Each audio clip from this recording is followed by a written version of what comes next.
Drawing celebrities is risky. One wrong line, and it's a completely different person. So today, we're taking that risk. Sydney Sweeney. All right, step one to actually getting a head right. We've got to stop obsessing over the details and start thinking simple. Seriously, it all comes down to the sphere. That's your MVP right there. So, let's kick things off by dropping a circle on the page. My way of tackling circles for beginners is dead simple.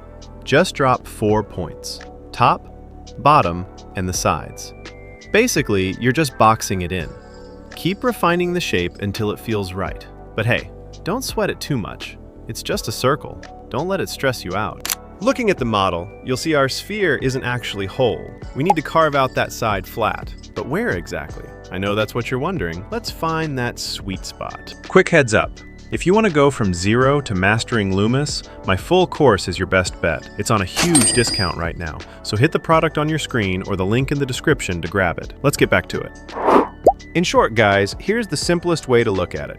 That side cut starts right at the edge of the brow and goes all the way to the back of the head. Height-wise, it's basically 2/3 of your sphere, lining up with the hairline at the top and the nose at the bottom.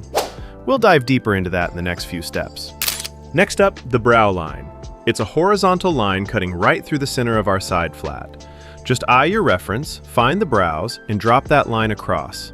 It flows over the face and then tilts back through the side cut, heading straight for the top of the ear. Simple as that. Brows to the top of the ear. That's your line. Now for the vertical center line. This one splits the face right down the middle. It follows the curve of the sphere at the top, then drops straight down from the brows to the chin. Why do we need it? Simple. It's our anchor. It keeps everything symmetrical so you can place the nose, mouth, and eyes exactly where they belong without any guesswork. Now, we're going to divide this line into 3 equal sections. First, we drop a line at the top of our side cut. That's your hairline. Below that is the brow line we already marked. Next, we hit the bottom of the side cut for the nose line. Finally, just add 1 more equal space down for the chin. There you have it, 3 perfect thirds that give the face its balance and symmetry. And just like that, the upper head is done. Now, let's tackle the jaw. From the right side of our sphere, we'll drop a line straight to the chin. On the left, we start a vertical line inside the side cut and curve it down to meet the chin as well.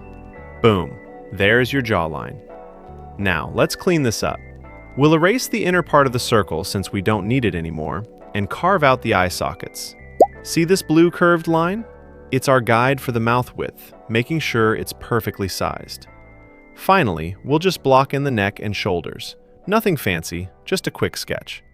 Now that our structure is set with the nose, eyes, and mouth in place, let's dive into the real details. Quick tip, use your eraser to knock back those base lines until they're just ghost lines. It's the best way to keep your final piece looking crisp and professional. Stay clean. All right, let's build this nose. Forget fancy shapes. It all starts with 3 simple circles. 1 big one in the center for the tip, and 2 smaller ones on the sides for the nostrils. Keep these lines super light. Think of them as whispers on the page. If you press too hard now, you're going to regret it later when we clean up. Now that we have our footprint, it's time to connect the dots. I'm using those initial circles as a guide to establish the bridge and start defining the structure of the nostrils. Notice how the pencil is just skimming the surface? We're not committing to heavy lines yet. We're just finding the shape. Here's where it starts to look like an actual nose. I'm darkening the shadows at the base and defining the curvature. The key here is understanding volume.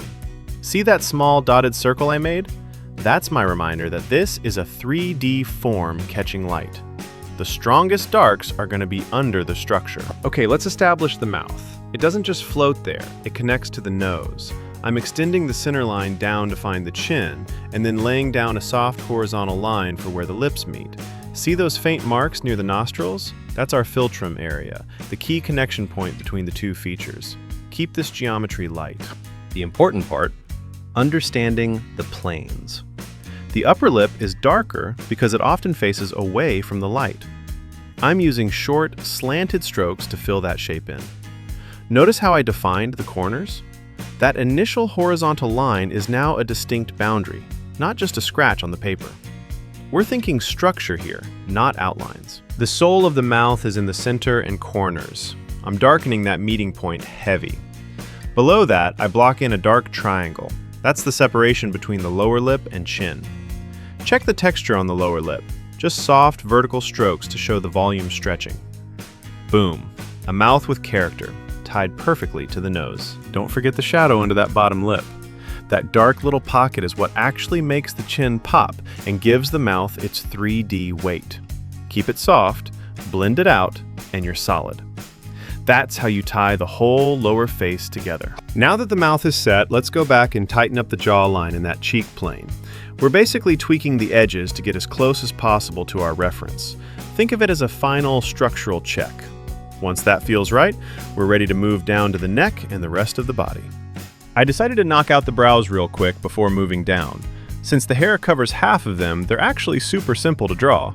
I'm just placing them on that horizontal line we set up earlier. The trick is matching the angle and the tone from the reference. Not too heavy, not too light.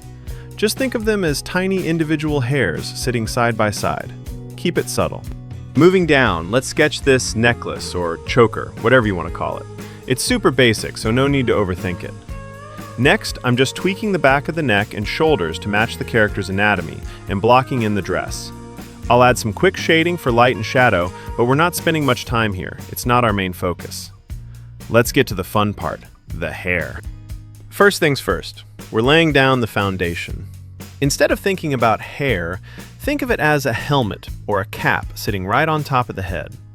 I'm just tracing the outer edge to get that silhouette locked in. Keep your wrist loose and don't worry about the mess. We're just mapping out the territory here. Now, let's talk about flow. I'm starting to carve out these big chunks, following the natural curve of the head. Notice how the lines aren't just random? They all point back to the roots. You want to visualize these sections as ribbons.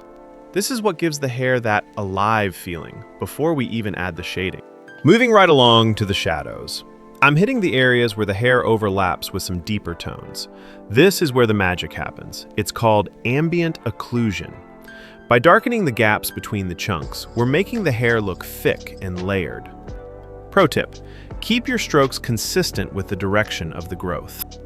To wrap this up, it's all about the highlights and those tiny details. I'm using the eraser to pull out some light and give it that healthy shine. Then, I'll add a few stray hairs breaking away from the main mass to keep it looking real. And just like that, you've got hair that actually has some weight to it. Nice and clean. To keep everything in sync, we're starting with a simple horizontal line right under the brows. This is our anchor. It ensures both eyes are on the same level and matching the head's tilt perfectly. Once that's set, I'm jumping in with my HB pencil to define the upper lids, matching that deep, dark tone from our reference. Next up, let's add some life between the brows and the lids.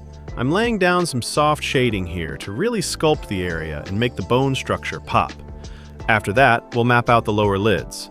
Take your time here. Getting the placement right is the only way to capture the exact openness of her gaze. Now, pay close attention to the irises. Since we're working with a 3/4 view, they won't be centered.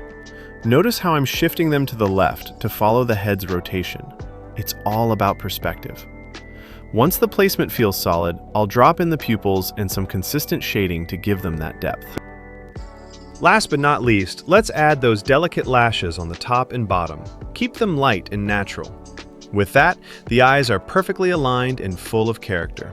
Everything is coming together now, looking sharp and balanced. And that's it. If you made it this far, yeah, you're serious about this. Keep practicing. That's really all it takes. On the screen right now, you'll see my full course. If you want to level up faster and actually understand what you're doing, it's all there. Just click it and check it out. All right, I'll see you in the next one.